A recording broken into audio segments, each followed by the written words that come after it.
Hi friends, simple and tasty mutton gravy எப்படி பண்ணுறதுன்னு பார்க்கலாமா? அதுக்கு 4 தக்காளி எடுத்து வச்சுருக்கேன், அதை கட் பண்ணிக்கலாம். தக்காளி தயார். அடுத்து வெங்காயம் ரெடி பண்ணிக்கலாம்.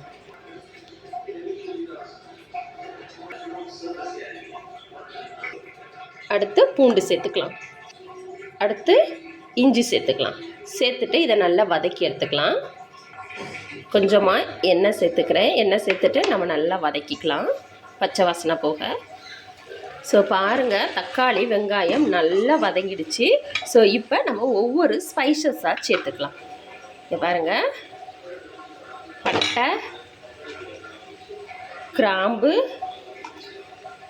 ஏலக்காய், சோம்பு, ஜீரகம், இதெல்லாம் சேர்த்து நல்லா கலந்து விட்டுருங்க. அடுத்து மஞ்சள் பொடி சேர்த்துக்கலாம். மட்டன் மசாலா சேர்த்துக்கலாம். சேர்த்துட்டு இதையும் நல்லா கலந்து விட்டுருங்க. பச்சை வாசனை போக அந்த மசாலாவெல்லாம் நம்ம வதக்கி எடுத்துக்கிட்டோம்னா குழம்பு அவ்வளோ சுவையாக இருக்கும். ஸோ இப்போ இதை நம்ம பேஸ்ட்டாக அரைச்சி எடுத்துக்கலாம்.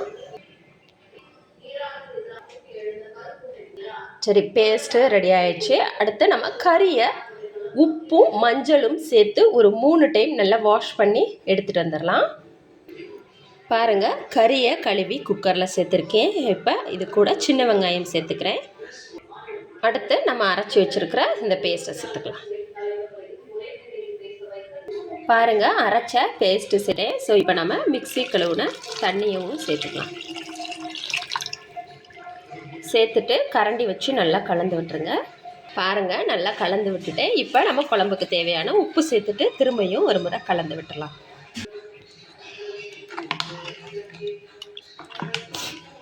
நான் கொஞ்சமாக தண்ணி சேர்த்துருக்கேன். உங்களுக்கு இன்னும் கொஞ்சம் தண்ணி வேணும்னா நீங்கள் சேர்த்துக்கோங்க. கறியில் இருந்தும் கொஞ்சம் தண்ணி வரும்.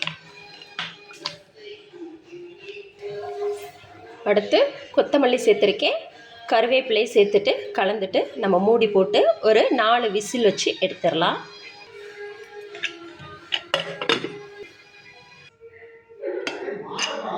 அவ்வளவுதான், சூப்பரான மட்டன் கிரேவி ரெடி ஆகிடுச்சு. பார்த்தீங்களா, செம்மையாக இருக்குல்ல? Easy method. நீங்களும் சேம் மெத்தடில் ட்ரை பண்ணி பாருங்கள். டேஸ்ட்டு செம்ம சூப்பராக இருக்கும். பாருங்கள், சூப்பரில். ஸோ சேம் மெத்தடில் நீங்களும் ட்ரை பண்ணுங்கள். நம்ம சேனலை சப்ஸ்கிரைப் பண்ணாதவங்களாம் உடனே சப்ஸ்கிரைப் பண்ணுங்கள். பாய். சப்ஸ்கிரைப் பண்ண மறந்துடாதீங்க.